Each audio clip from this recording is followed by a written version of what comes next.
யாருக்கெல்லாம் முந்திரி பிடிக்கும்? முந்திரியில பல வகையான இனிப்பு பலகாரம்லாம் செய்யலாம். முந்திரி சாப்பிடுவதன் மூலமா பல வகையான நன்மைகள் கிடைக்குமாம்.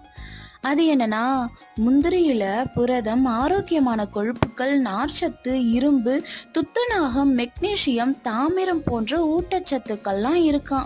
இது இதய ஆரோக்கியத்தை மேம்படுத்துமாம்.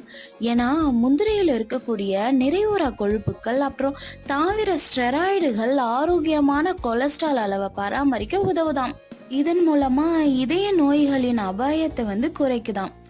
முந்திரி பருப்பு அதிக ஆற்றல் தரக்கூடியதாம். எளிதில் ஜீரணமாகும் நார்ப்பொருட்கள் முந்திரி பருப்புல இருக்காம். ஆரோக்கியத்திற்கு துணை புரியுமாம். ஆரோக்கியத்திற்கு துணை புரியும் துணை அமிலங்கள் பல இருக்காம். இவை புற்றுநோய்க்கு எதிர்ப்பாற்றலை வழங்குமாம்.